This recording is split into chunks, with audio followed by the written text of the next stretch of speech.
بسم اللہ الرحمن الرحیم الرحمن علم القرآن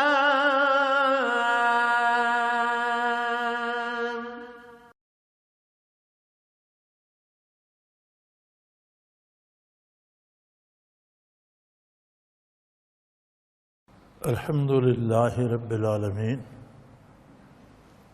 والصلاة والسلام علی حبیبہ محمد وآلہ وصحبہ اجمعین اعوذ باللہ من الشیطان الرجیم بسم اللہ الرحمن الرحیم اللہ الذی جعل لکم اللیل لتسکنوا فیہ والنہار مبصرا ان اللہ لذو فضل علی الناس ولكن اکثر الناس لا یشکرون ذالکم اللہ ربکم خالق کل شیء لا الہ الا ھو فانا توفکون اللہم سبحانک لا علم لنا الا ما علمتنا انک انت العلیم الحکیم مولاي صل وسلم دائما ابدا علی حبیبک خیر الخلق کلہم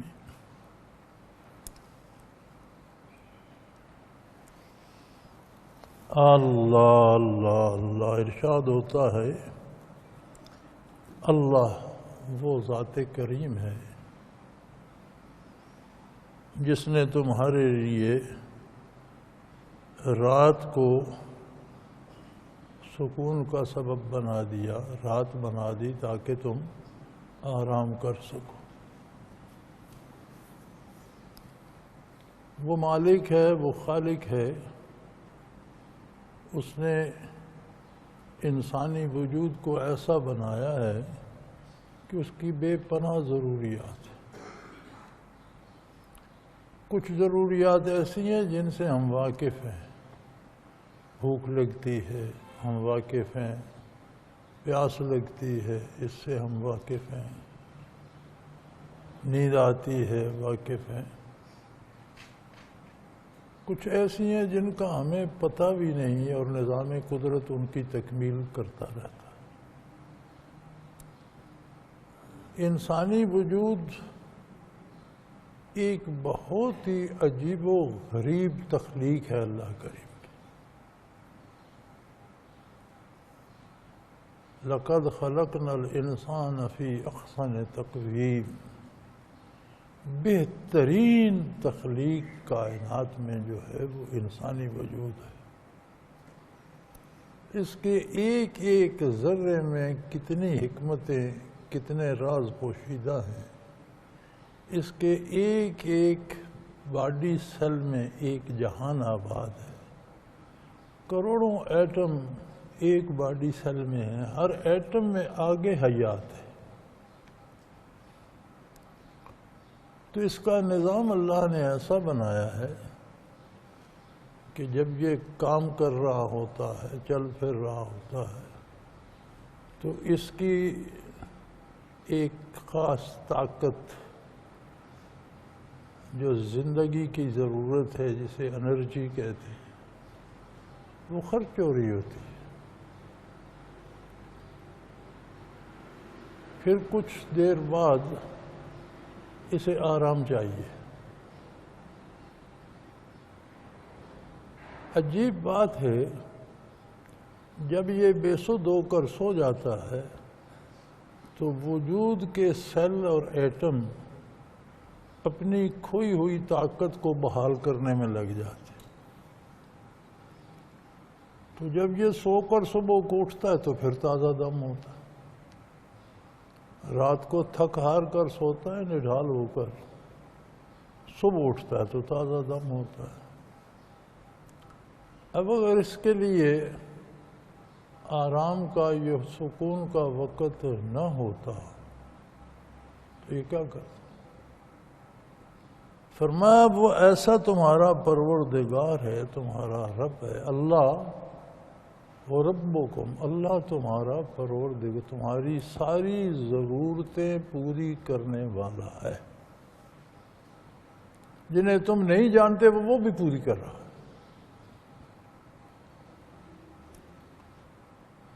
ہر چیز اسی نے بنائی. خالق کل شیء.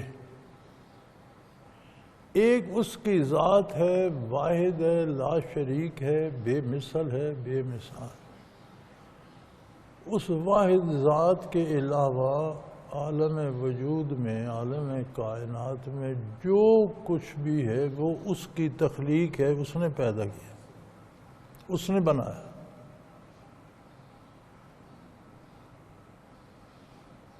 سو جعلکم اللیل، اس نے تمہارے لیے دن کو رات دن پہ تقسیم کر دیا. 24 گھنٹوں میں کچھ وقفہ رات میں بدل دیا، کچھ دن میں. جیسے آپ اپنے کمرے میں آتے ہیں، پنکھے چلاتے ہیں، اے سی لگا دیتے ہیں، لائٹیں آف کر دیتے ہیں، دروازہ بند کر دیتے ہیں، کوئی ڈسٹرب نہ کرے، تب آپ آرام کرتے ہیں. اس نے اس نظام کائنات کی بتیاں بجھا دی، ہر چیز کو خاموش کر دیا. دن بھر جو پرندے چہچہا رہے تھے، دن بھر جو جانور شور کر رہے تھے، دن بھر جو مشینوں کارخانوں کا شور اٹھ رہا تھا، رات کے آتے ہی ہر طرف خاموشی چھا گئی، لائٹیں آف ہو گئیں، پرسکون ماحول ہو گیا.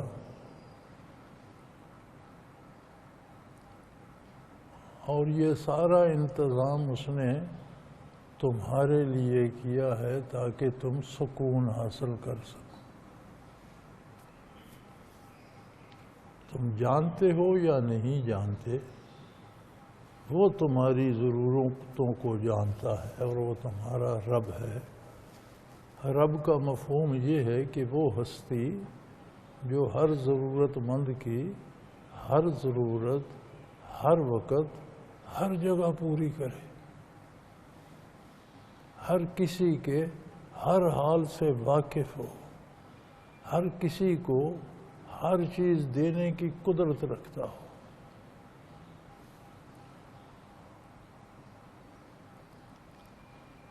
تو اللہ وہ ذات کریم ہے جس نے تمہارے لیے رات پیدا فرما دی کہ تم سکون حاصل کر سکو. وَالنَّهَارَ مُبْصِرًا، اور دن میں اس نے ایسی عجیب کیفیت رکھ دی کہ سورج طلوع ہونے کے قریب آتا ہے تو ساری کائنات ایکٹیویٹ ہو جاتی ہے. پرندے بھی چہچہانے لگ جاتے ہیں، جانور بھی اٹھ کے پھرنے لگ جاتے ہیں، انسان بھی جاگ اٹھتے ہیں. ہر کوئی اپنے کام کی تیاری میں جٹ جاتا ہے اور دن کو اتنا روشن کر دیا کہ تمہیں نہ کوئی چندہ دینے کی ضرورت ہے، نہ کوئی تیل سپلائی کرنے کی ضرورت ہے، نہ کوئی بتی جلانے کی ضرورت ہے. دن آیا اور روشنیاں ساتھ لے آیا، کائنات ساری منور ہو گئی، کاروبار حیات پھر سے شروع ہو گیا اور پھر چل پڑا.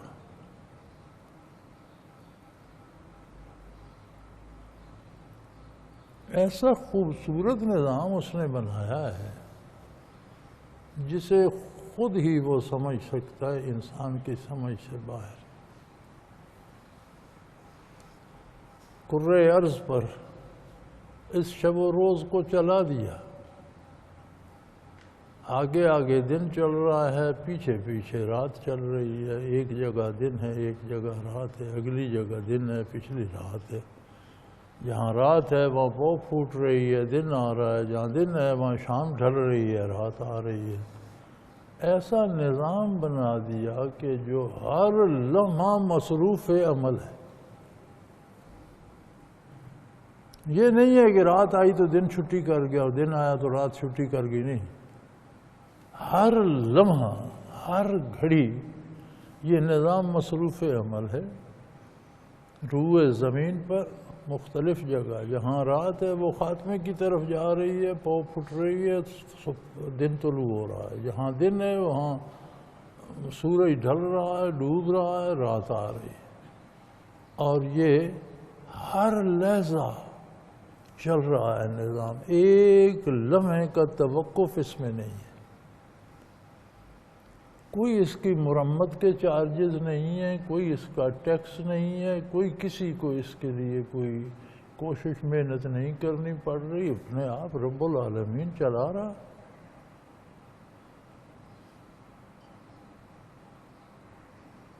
ان اللہ لذو فضل علی الناس. یقیناً بڑی پکی بات ہے، یقیناً اللہ لوگوں پر بہت مہربان ہے. یعنی اتنی مہربانیاں اور اتنا کرم ہے اس کا کہ جس کا تصور نہیں کیا جا سکتا.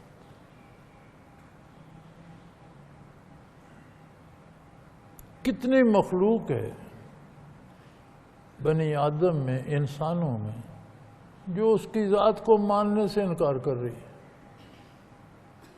مخلوق اسی کی ہے، رزق اسی کا کھا رہی ہے، نعمتیں اسی کی استعمال کر رہی ہے. یہ سارا نظام کائنات اس کے لیے بھی چل رہا ہے، اس سے مستفید ہو رہی ہے، اور پھر اس کا ذات کا اقرار کرنے سے بھی انکار کر رہی ہے. وہ اتنا کریم ہے کہ ان پر بھی بند نہیں کرتا نظام کہ اپنی نعمتیں ان سے روک دے، انہیں سانس نہ لینے دے، انہیں رزق نہ دے، انہیں کھانا نہ دے. وہ نعمتیں لٹائے جا رہا.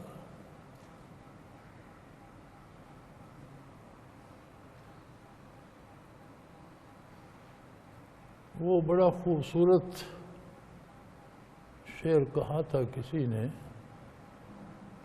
دوستاں را کجا کنی محروم، دوستاں را کجا کنی محروم، تو کے بعد دشمنا نظر داری. دوست تیرے کرم سے کب محروم رہ سکتے ہیں؟ تو ایسا کریم ہے کہ دشمنوں پر بھی لٹایا جا رہا. تجھے دشمنوں کا بھی خیال ہے، ان کی ضرورتیں بھی پوری کر رہا. ان اللہ لذو فضل علی الناس. اللہ لوگوں پر بے حد و بے حساب مہربان ہے.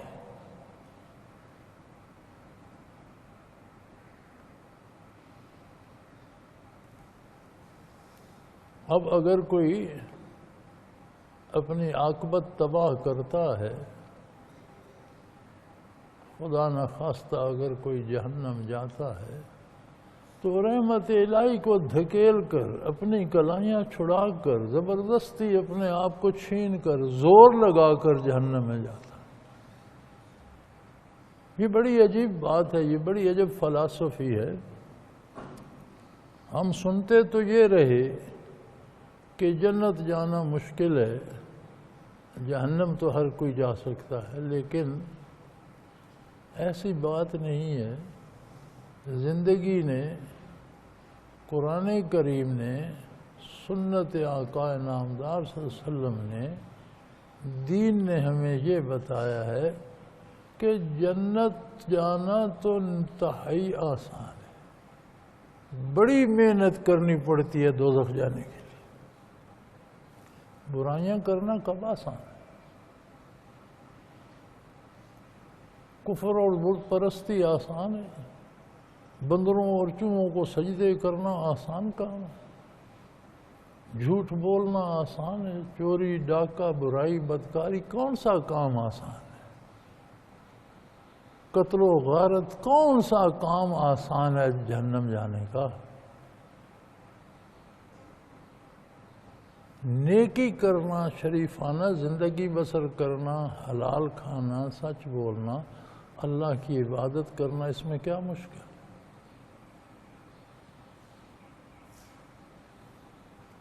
تو ان اللہ لذو فضل، اللہ تو لوگوں پر اتنا مہربان ہے جس کی حد کوئی نہیں. وَلَٰكِنَّ أَكْثَرَ النَّاسِ لَا يَشْكُرُونَ، لیکن لوگوں میں اکثریت ان لوگوں کی ہے جو شکر تک ادا نہیں کرتے، جو اس کی عظمت کا اقرار تک نہیں کرتے، جو اس کے احسان کو مان کر نہیں دیتے۔ مخلوق ہو کر اپنے خالق کی عظمت کا اقرار نہیں کرتے۔ جانتے ہیں ہم مخلوق، جانتے ہم نہیں تھے اس نے پیدا کیا، جانتے ہم ہیں تو ہم نہیں ہوں گے۔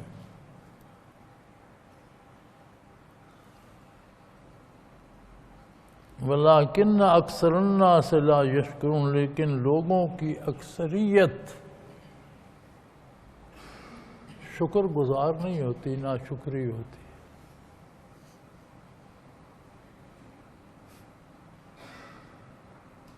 یہ تو چلتے چلتے ایک ضمنی بات آ گئی، آپ کی جمہوریت کا پول بھی کھل گیا کہ اکثریت کا فیصلہ مانا جائے تو اکثریت تو ناشکری ہوتی۔ کیا خوبصورت نظام اسلام نے دیا تھا کہ اکابرین ملت فیصلہ کریں کون ملک کا سربراہ ہونا چاہیے، جس میں امانت، دیانت، قوت کار، استعداد کار، عقل و شعور، علم، ساری خوبیاں ہیں، صادق ہے، امین ہے۔ یہ اکابرین امت کا کام ہے، جس کو وہ منتخب کریں، پھر اکثریت کو اس کے سامنے لائیں کہ لوگوں ہم نے اس بندے کو منتخب کیا ہے، پھر اکثریت چاہے تو اس پہ صاد کر دے، نہ چاہے تو کسی اور کو لیں۔ اور بڑی خوبصورت بات جو نبی علیہ الصلوۃ والسلام کے ارشاد کا مفہوم ہے کہ جو شخص خواہش کرے کہ مجھے عہدہ دو، اسے بالکل نہ دیا جائے۔ جو شخص حکمران بننے کی خواہش رکھتا ہو، اس سے بالکل حکمران نہ بنائے۔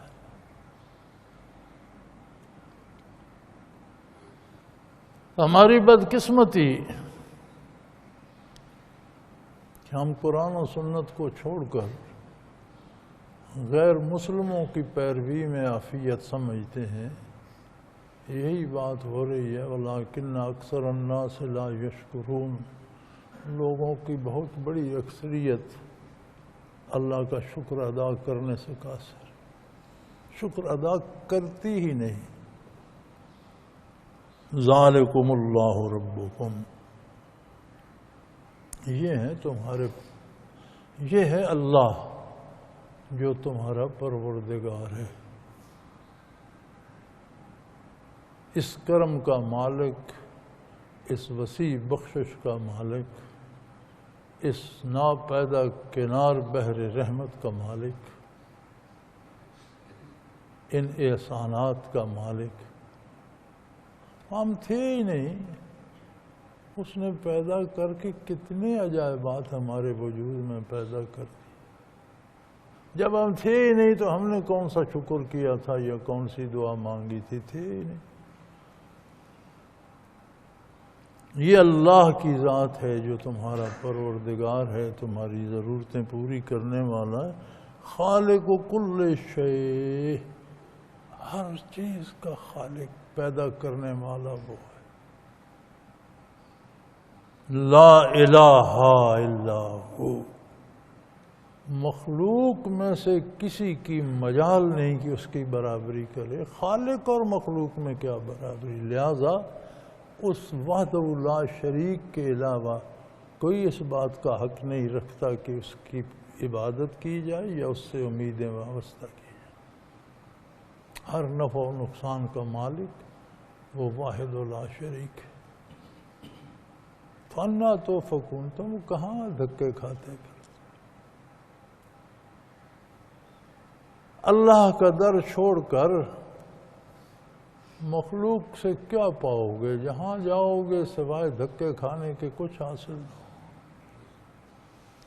ایک در پہ جاؤ، 10 دروازوں پہ جاؤ، 50 لوگوں کی دروازے کھٹکھٹاؤ، جہاں جاؤ گے اگلا خود محتاج ہے۔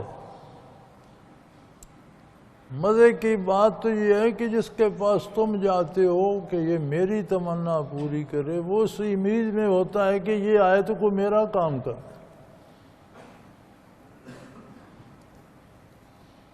بڑی امیدیں لے کر غریب چلتا ہے، امیر کے دروازے پر مجھے کچھ مل جائے گا، وہ دور سے دیکھ کے سوچتا ہے اور نہیں تو اس سے لکڑیاں ہی چیر پھاڑ کر آ لو، کچھ کام تو کر جائے۔ محتاج کو کیا دے گا؟ ایک بڑا خوبصورت اصول ہے، یہاں ہمارے ہاں خانہ بدوش آتے جاتے رہتے ہیں، تو میری عادت تھی کبھی کبھی ان کی جھگیوں کے پاس گاڑی روک کر حال حوال پوچھ لیا، کسی کی تھوڑی سی مدد کر دی۔ ویسے ہی مجھے تجسس ہوتا تھا کہ ان کی زندگیاں کیا ہیں، یہ کیا سوچتے ہیں، کس طرح جیتے ہیں، ان کا مرنا جینا شادی بیاہ کیسا۔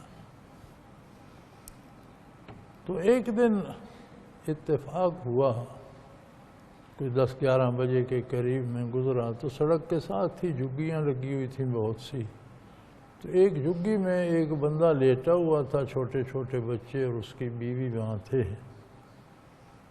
تو باقی سارے نکل گئے تھے مانگنے کرنے کے لیے۔ تو میں نے اس کا حال حوال پوچھا تو کہنے لگا جی کل سے اٹھ نہیں سکا، بخار ہے۔ پھر تم تو گدا کر کے تم آٹا دال لاتے ہو تو کھاتے ہو، تو کھایا کیا؟ اس نے کہا جی رات سے کچھ نہیں کھایا۔ میں تکلیف اتنی تھی کہ میری بیوی بھی نہیں جا سکی گدا کرنے کے لیے، تو رات سے تو ہم فاقے میں ہیں، آج بھی اٹھا نہیں جا رہا۔ تو میں نے کہا تمہارے ساتھ 15-20 جھگیاں اور ہیں، یہ سارے تمہارے رشتہ دار یا کنبے کے لوگ ہیں، تو یہ سارے تو آٹا روٹیاں ہر چیز مانگ کر لائے ہوں گے، تو انہوں نے تمہیں ایک وقت کے لیے کوئی باسی روٹی بھی نہیں دی۔ تو وہ ہنسا مسکرایا اور کہنے لگا مانگ کر لینے والا دوسرے کو نہیں دیتا۔ تو میں نے کہا تم نے مانگی بھی نہیں۔ اس نے کہا جی جو خود مانگ کے لاتا ہے اس سے مانگنے کا کیا فائدہ، وہ دے نہیں سکتا، وہ کب دے گا؟ تو میں نے کہا دیکھو کتنا خوبصورت اصول ہے، کائنات ساری تو خود مانگنے والی محتاج ہے، تو جو مانگ کے لاتے ہیں ان سے مانگنے کے آ جاتے، اس کے در پہ جاؤ جو سب کو دیتا ہے۔ ذالکم اللہ ربکم خالق کل شیء، یہ تمہارا اللہ ہے جو تمہارا پروردگار، ہمہ وقت ہر حال میں ہر ضرورت پوری کرنے والا ہے اور ہر چیز کا پیدا کرنے والا ہے۔ لا الہ الا ہو، اس کے علاوہ کوئی اس بات کا مستحق نہیں کہ اس کے سامنے سر جھکایا جائے، اس سے امیدیں وابستہ کی جائیں، اس سے مانگا جائے، اس کی پوجا کی جائے۔ فنا توفقون، کہاں دھکے کھاتے پھر؟ تم جہاں جاؤ گے وہ خود محتاج ہے، تمہیں کیا دے گا؟ خود مانگنے والا ہے، تمہیں کیا دے گا؟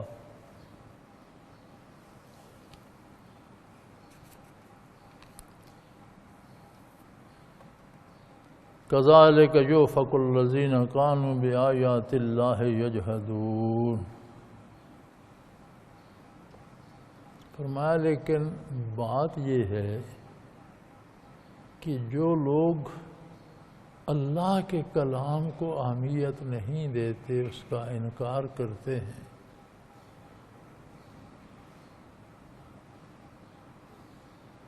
جو لوگ اللہ کے کلام کو سمجھنا ہی نہیں چاہتے، کتنی عجیب بات ہے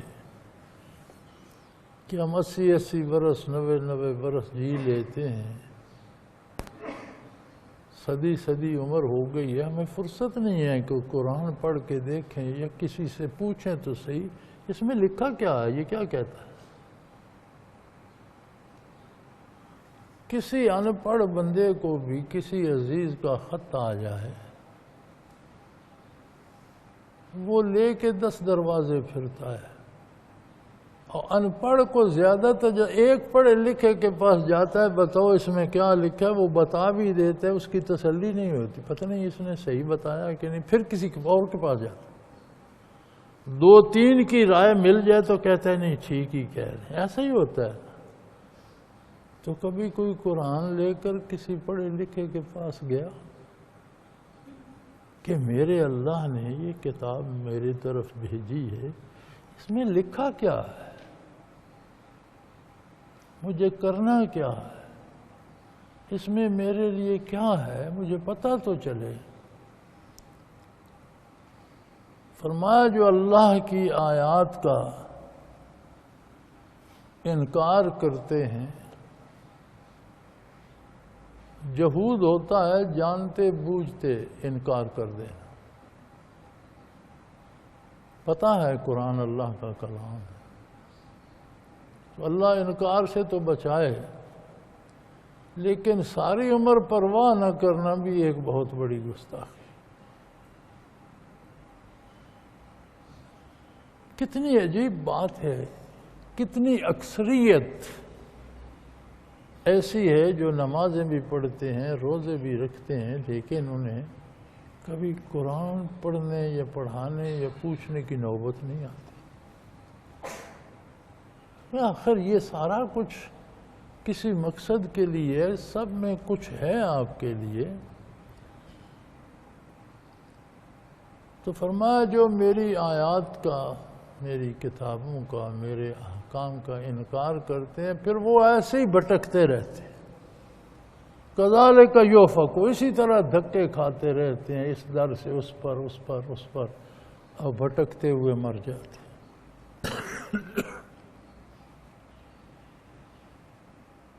اللہ الذی جعل لکم الارض قرارا، تو تم اس کی قدرت کاملہ دیکھو، فضا میں معلق کرۂ زمین کو تمہارے لیے قرارگاہ بنا دیا۔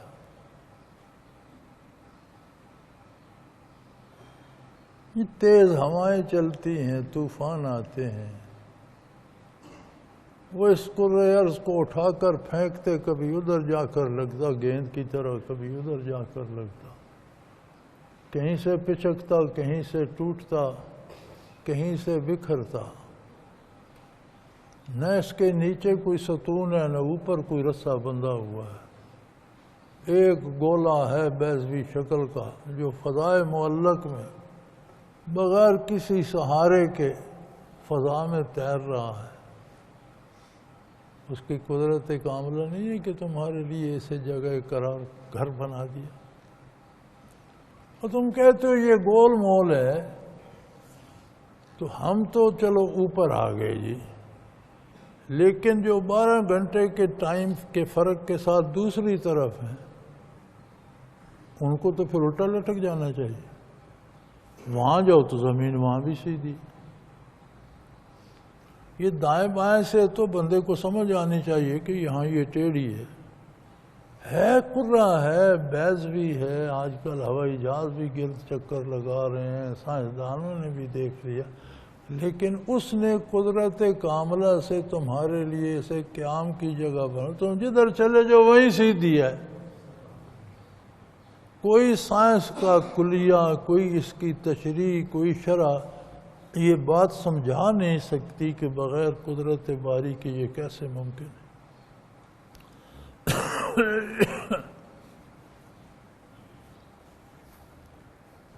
اگر اوپر والے سیدھے کھڑے ہوتے تو نیچے والے تو الٹے لٹک رہے ہوتے، کشش ثقل ہے تو وہ انہیں چمٹائے رکھتا، سیدھا کیسے کرتا۔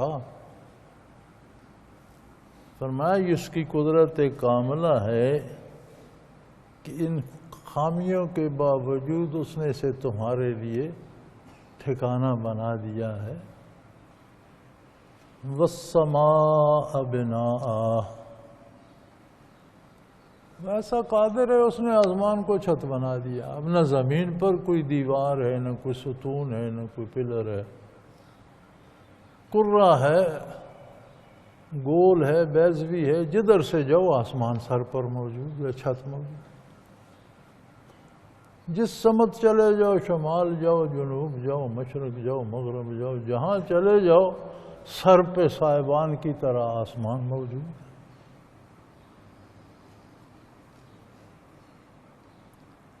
وَصَوَّرَكُمْ، اور یہ تو تمہارے لیے گھر بنایا، ٹھکانہ بنایا، خود تمہاری صورت بنائی۔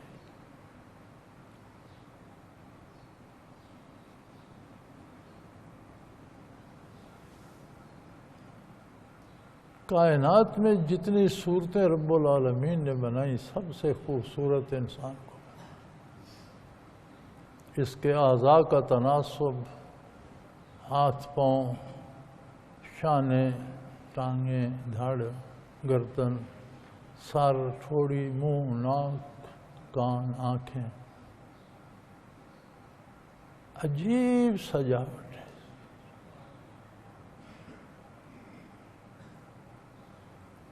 آدم علیہ نبینا و علیہ الصلاۃ والسلام سے لے کر آج تک کتنی مخلوق گزر چکی، کوئی نہیں۔ سب کے دو ہاتھ، دو کان، ناک، منہ، دو آنکھیں، سر، پاؤں، سینہ سب کا ہے، لیکن کوئی ایک دوسرے جیسا نہیں۔ سارے اعضاء وہی ہیں، قد کاٹ ہے، ہاتھ پاؤں ہیں، کھال گوشت ہے، آنکھیں ہیں، ناک کان ہے، ہر بندے کی صورت الگ ہے۔ کتنے باقی ہیں جنہوں نے اس کائنات میں آنا، ہر ایک کی اپنی صورکم، تمہاری صورتیں بنائی، کیا خوبصورت بنائی۔ فاحسن صورکم، کیا خوبصورت بنایا، کس قدر حسین بنایا۔ وَرَزَقَكُم مِّنَ الطَّيِّبَاتِ، اور یہ دیکھو اے بنی نوع انسان، اس نے تمہاری غذا پاکیزہ چیزوں کو، خوبصورت چیزوں کو بنا دیا۔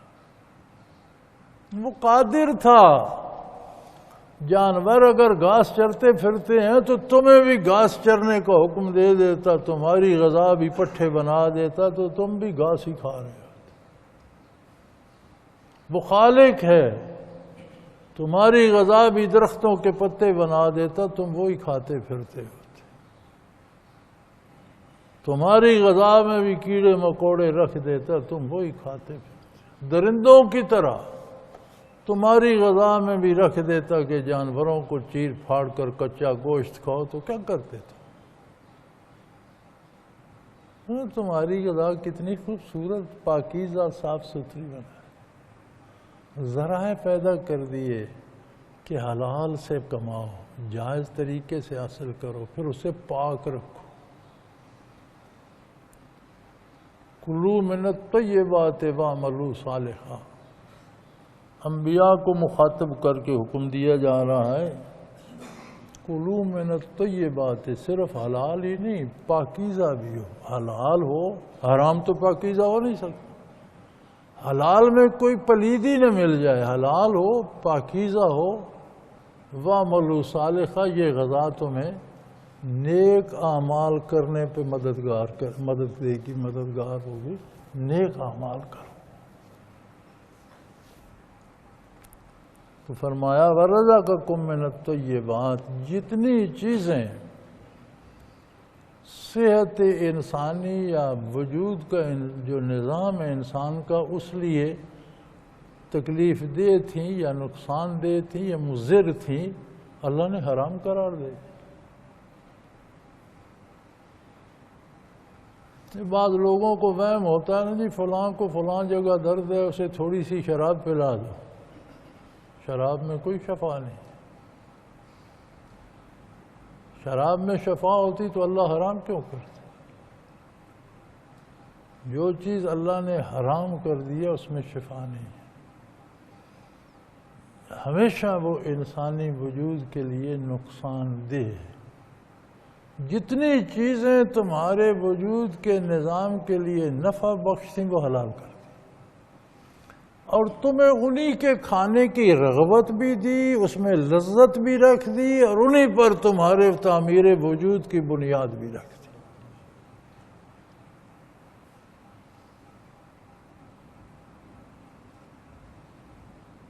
ذالکم اللہ ربکم، ان اوصاف کا مالک ہے اللہ جو تمہارا پالنہار ہے۔ کتنا کریم ہے وہ۔ اور ایک سا پانی ہے، ایک جگہ ناپاک پانی کھڑا ہے تو وہ بھی پانی ہے، لیکن ناپاک پانی کو دیکھو، اس میں غلاظتیں ہوں گی، اس کا رنگ خراب ہوگا، اس کی بو خراب ہوگی، اس کا ذائقہ خراب ہوگا۔ منع کر دیا، ناپاک مت پیو۔ پاک جہاں کھڑا ہے دیکھو، شفاف ہوگا آئینے کی طرح، بو اچھی ہوگی، ذائقہ بہترین ہوگا، فرمایا یہ تمہارے لیے۔ اب وہ اگر کوئی ناپاک پانی پی بھی لے، اللہ نے منع کیا کیا میں پیوں گا تو بیمار نہیں ہو جائے گا؟ اسی طرح سے اعمال و کردار میں جو چیزیں حرام ہیں وہ غلیظ جوہر کا پانی ہے۔ ان اعمال کے کرنے سے روح کی صحت پر وہی اثر پڑتا ہے جو اس ناپاک جوہر کا پانی پینے سے بدن کی صحت پر۔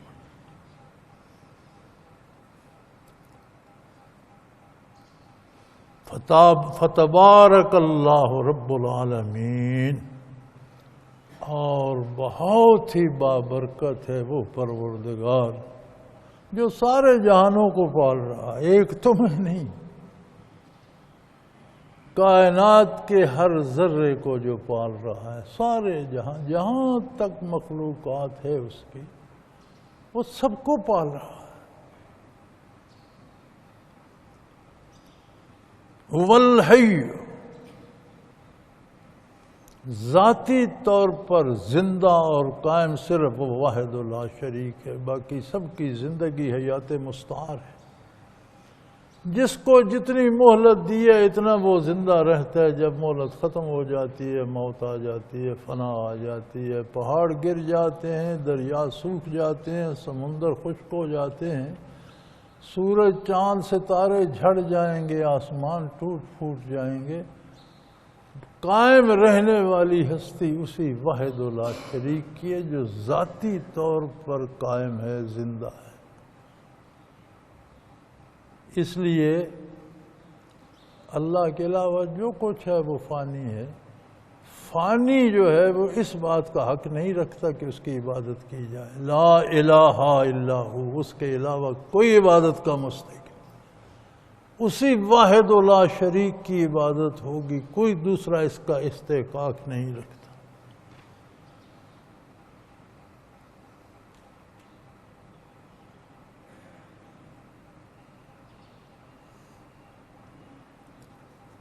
تو پھر پروردگار عالم پھر ہمارے لیے کیا حکم ہے، ہم کیا کریں؟ فرمایا فَادْعُوهُ مُخْلِصِينَ لَهُ الدِّينَ، پہلے اپنا عقیدہ خالص کرو، دین کو صاف ستھرا کرو، اپنی ساری امیدیں اس ذات واحد لا شریک سے وابستہ کرو۔ اس نے حکم دیا ہے اس کے نبی پر، اس کی کتاب پر، آخرت پر، ضروریات دین پر ایمان لاؤ۔ کیا کرنا ہے اس کے نبی، اس کے حبیب سے پوچھو، جن کا منصب جلیلہ یہ ہے کہ وہ دنیا میں تشریف ہی اس لیے لائے ہیں کہ نوع انسانی کو بتائیں کیا کرنا ہے، اور اس خالص عقیدے کے ساتھ اسے پکارو، اس سے بات کرو۔ فَادْعُوهُ، دعا کرو اس سے، پکارو اس سے، بات کرو اس کی بارگاہ میں، گزارشات پیش کرو، لیکن وہی لتھڑی پتھڑی نہیں، اس خالص عقیدے کے ساتھ۔ الحمدللہ رب العالمین۔ اور انتہائی بات یہ ہے کہ سارے کمالات، ساری خوبیاں، سب تعریفیں اس اللہ کے لیے ہیں جو سارے جہانوں کا پروردگار ہے، سب مخلوق ہے، مربوب ہے، تخلیق ہے اس کی، وہ خالق ہے، رب ہے، پروردگار ہے۔ اور آپ انہیں بتا دیجئے میرے حبیب، جو لوگ ان باتوں میں جھگڑا کرتے ہیں اور مختلف حجت بازی کرتے ہیں، فرمایا انہیں اعلان کر دیجئے، فرمایا کسی کافر کو غلط فہمی نہ رہے۔ قُلْ إِنِّي نُهِيتُ أَنْ أَعْبُدَ الَّذِينَ تَدْعُونَ مِن دُونِ اللَّهِ لَمَّا جَاءَنِيَ الْبَيِّنَاتُ مِن رَبِّي۔ انہیں واضح بتا دیجئے کہ میرے اللہ نے مجھے ان خرافات سے منع فرما دیا ہے جو تم اس کی ذات کو چھوڑ کر دوسروں کی بارگاہ میں سجدہ ریز ہوتے ہو، جن کو اللہ کے علاوہ تم پوجتے ہو۔ اللہ نے مجھے روک دیا ہے کہ میں صرف اللہ واحد لا شریک کی عبادت کروں۔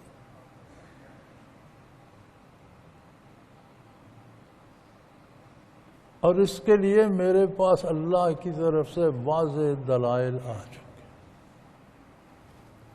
اللہ کی کتاب نازل ہو چکی، اللہ کے احکام نازل ہو چکے، دو جہانوں کی حقیقت اللہ نے واضح کر دی۔ پھر آپ صلی اللہ علیہ وسلم کی ذات ستودہ صفات تو ایسی ذات ہے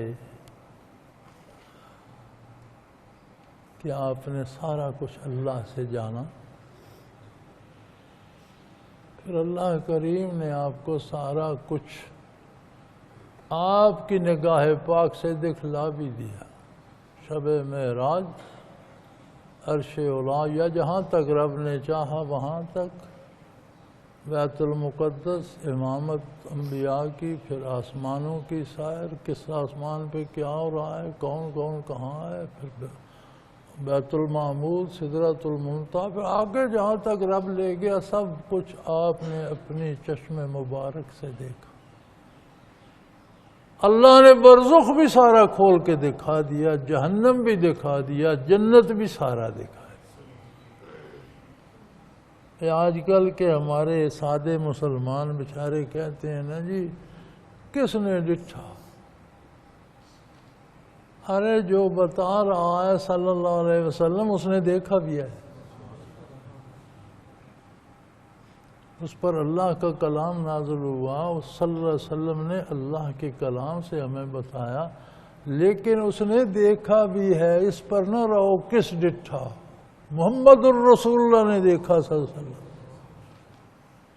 تو اتنی دلائل کے بعد پھر میں تمہاری بات سنوں گا؟ بے وقوفو۔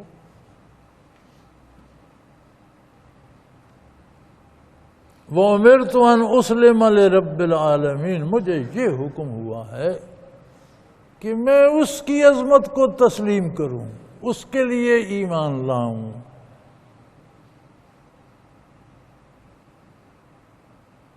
اس کا عبادت گزار رہوں، اس کا فرما بردار رہوں، اس کی عظمت کو تسلیم کروں۔ اسلم لرب العالمین، جو سارے جہانوں کا پالن ہار ہے، میں اس کی عظمت کا اقرار کروں، میں صرف اس کی عبادت کروں گا، اس کے علاوہ کسی کی۔ تو تم کیا ہو؟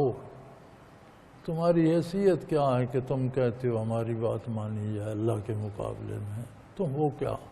اپنی حقیقت جانتے ہو؟ فرمایا وَالَّذِي خَلَقَكُم مِّن تُرَابٍ، اور تمہاری حیثیت یہ ہے کہ اس نے تمہیں مٹی کے ذرات سے بنایا ہے،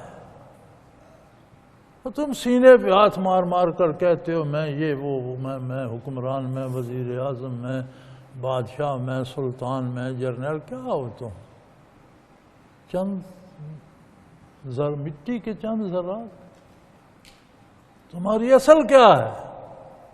اساس کیا ہے؟ تمہاری حیثیت کیا ہے؟ وہ ایسا قادر ہے کہ اس نے مٹی کے ہر ذرے میں بھی جہان آباد کر رکھا، ہر ذرے میں کروڑوں ایٹم ہیں، ہر ایٹم میں آگے الگ حیات. اس نے ذروں سے ایٹم چن کر انہیں نطفے کی شکل دے دی، انہیں غذا بنایا، کہیں فروٹ بنایا، کہیں غلہ چاول بنائے، کہیں دوا کی شکل دی، کہیں گھاس پٹھے بنا کر جانوروں کو کھلائے، پھر ان کا گوشت بنے، ان کا دودھ بنے، پھر وہ تمہاری غذا بنے. تو اتنے پیچیدہ راستوں سے گزار کر ان ذرات کو تمہاری پشت میں پہنچا کر نطفہ بنا دیا.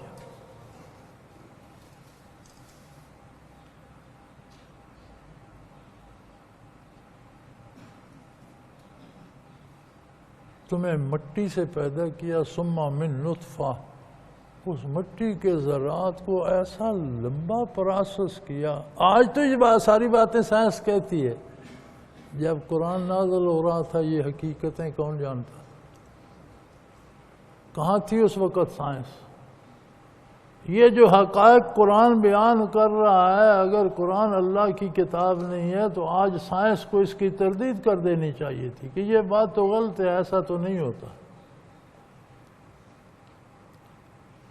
آج سائنس کو سمجھ آئی. فرمایا اس مٹی کو مختلف روپ سے گزار کر، مختلف مشینوں سے گزار کر، مختلف پروسیس سے گزار کر نطفہ بنا دیا. پھر اس نطفے کو شکم مادر میں پہنچایا. پھر وہ اس نطفے سے خون کی پھٹکی بنی. کچھ دن گزرے، وہ پھٹکی ایک گوشت کے لوتھڑے میں بدل گئی. دن گزرتے رہے، اس میں تبدیلیاں آتی رہیں، پھر اس میں ہڈیاں بنی، پھر اس میں تمہاری شکل بنی، چہرہ بنا، آنکھ، کان، ناک، دماغ، پاؤں، ہاتھ، وجود، سارا نظام بن گیا. ثم یخرجکم طفلا، اور پھر تم ایک بچے کے روپ میں دنیا میں آئے. تمہاری حیثیت، تم ہو کون؟ یہ تمہاری اصل ہے. اب تم اس کی بارگاہ میں اکڑتے ہو جس نے یہ سارا پروسیس کر کے تمہیں بنایا.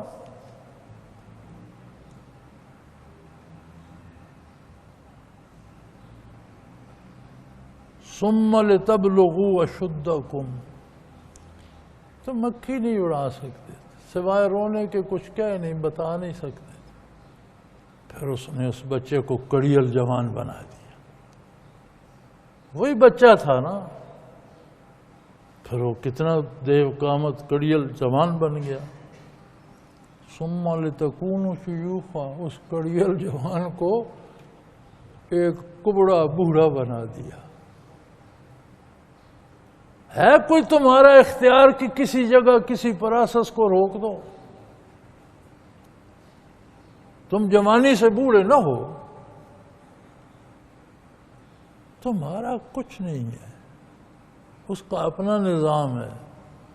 اس نے تمہیں نطفے سے خون کی پھٹکی، خون کی پھٹکی سے گوشت کا لوتھڑا، گوشت کے لوتھڑے سے انسانی ڈھانچہ، پھر بچہ بنا کر پھر اس بے بس بچے کو کڑیل جوان بنا دیا.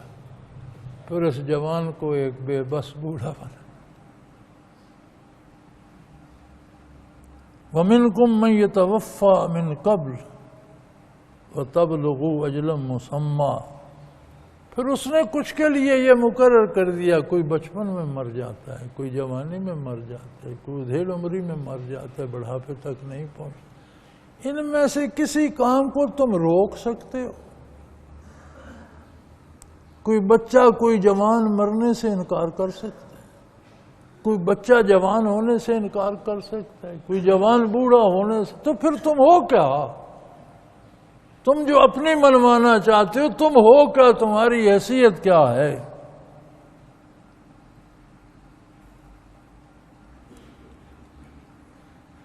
وَلِتَبْلُغُوا أَجْلًا مُّسَمًّى. یہ سب کچھ ایک آخری نتیجے پہ پہنچانے کے لیے. تم سب کو مرنا ہے اپنے اپنے مقررہ وقت پر. تم سب کو واپس میری بارگاہ میں حاضر ہونا، تم سب کو اپنی زندگی کا جواب دینا. اس پچھلے سارے عمل کو اگر تم نہیں روک سکے تو مرنے اور مرنے کے بعد کے عمل کو کیسے روک سکو؟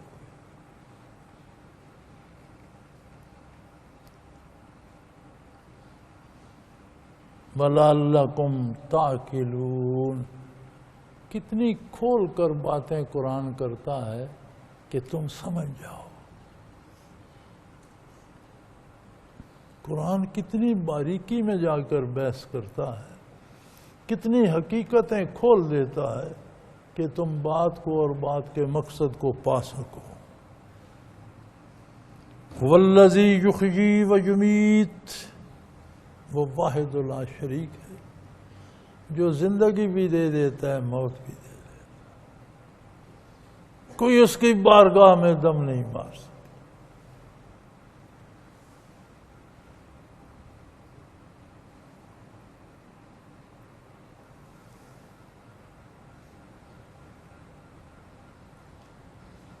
تو شاہوں کو گدا کر دے، گدا کو بادشاہ کر دے، اشارہ تیرا کافی ہے گھٹانے بڑھانے۔ وہ قادر مطلق ہے، اس کے قانون، اس کے بنائے ہوئے ضابطے کی خلاف ورزی کوئی نہیں کر سکتا۔ هو الذی یحیی و یمیت، وہ واحد لا شریک ہے جو حیات بھی عطا کرتا ہے، جو موت بھی دے دیتا ہے۔ فَإِذَا قَضَىٰ أَمْرًا فَإِنَّمَا يَقُولُ لَهُ كُن فَيَكُونُ، وہ جب کسی چیز کا فیصلہ کر لیتا ہے تو صرف حکم دیتا ہے ہو جا، وہ ہو جاتا۔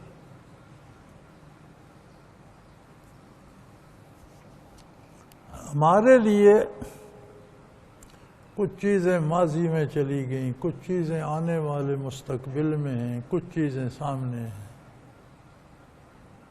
اس کا علم حضوری ہے، نہ ماضی ہے نہ مستقبل ہے، ہر چیز اس کے سامنے، ہمہ وقت سامنے۔ اب ایک چیز کا وجود ہی نہیں ہے، ہمارے لیے نہیں ہے، اس کے علم میں موجود ہے۔ اذا قضا امرن، جب کسی کام کا فیصلہ ہوتا ہے تو وہ وجود تو اس کا بظاہر تو نہیں ہے لیکن علم الہی میں موجود ہے۔ انما یقول لہ، اسی کو کہا جاتا ہے، جو نہیں ہے اسے کہا جاتا ہے ہو جا اور وہ ہو جاتا ہے۔ اور یہ نہیں ہے مخلوق کے لیے، خالق کے لیے ساری مخلوق عدم میں بھی اس کے سامنے ہے، وجود میں بھی اس کے سامنے۔ تو فرمایا وہاں کوئی دیر نہیں لگتی، صرف حکم ہوتا ہے ہو جا، ہو جا۔ اللہ اللہ اللہ، الحمدللہ، وآخر دعوانا ان الحمدللہ رب العالمین۔ اللہ اللہ اللہ اللہ اللہ اللہ اللہ اللہ۔ حضرت امیر محمد اکرم آوان مد ظلہ العالی دارالعرفان منارہ ضلع چکوال میں سالہ سال سے قرآن و حدیث کے اوپر خطابات کر رہے ہیں اور سلسلہ نقشبندیہ اویسیہ کے مطابق لوگوں کو ذکر الہی کی تربیت دے رہے ہیں۔ وہ قرآن پاک کی تفسیر ترتیب وار بیان کر رہے ہیں۔ تفسیر قرآن کو وہ موجودہ ملکی اور بین الاقوامی حالات کے مطابق بیان کرتے ہیں۔ موٹر وے سے کلر کہار کے انٹرچینج سے نکلتے ہوئے، کلر کہار کی جھیل سے ہوتے ہوئے میانی، بوچھال اور نور پور سے گزرتے ہوئے دارالعرفان منارہ پہنچ سکتے ہیں۔ حضرت امیر محمد اکرم آوان نے بچیوں اور بچوں کی دینی اور دنیاوی تعلیم کے لیے سقارہ اکیڈمی کے نام سے ایک درسگاہ بھی قائم کی ہے، جس کا افتتاح ملک پاکستان کے صدر جنرل محمد ضیاء الحق نے اپنے دست مبارک سے کیا تھا۔ وہ تمام احباب جو اسلام کی طلب رکھتے ہیں ان سے گزارش ہے کہ دارالعرفان منارہ ضلع چکوال میں امیر محمد اکرم آبان صاحب کے خطابات سے مستفید ہوں۔ وہ ہر جمعے کو نماز سے پہلے بیان فرماتے ہیں۔ ہر ماہ کی پہلی اتوار کو ماہانہ اجتماع ہوتا ہے جس میں آپ خصوصی خطاب فرماتے ہیں اور پاکستان کے چاروں صوبوں سے احباب اس اجتماع میں شرکت کرتے ہیں۔ اس کے علاوہ یہاں سال میں 2 مرکزی اجتماعات بھی ہوتے ہیں، ایک رمضان المبارک میں اعتکاف کا اجتماع اور دوسرا جولائی اور اگست میں 40 دن کا اجتماع ہوتا ہے جس میں روحانی تربیت کی جاتی ہے۔ اپنا خون سیماب دے کر اتنا ہم کر جائیں گے، نام آقا کا چمن میں پھر رقم کر جائیں گے۔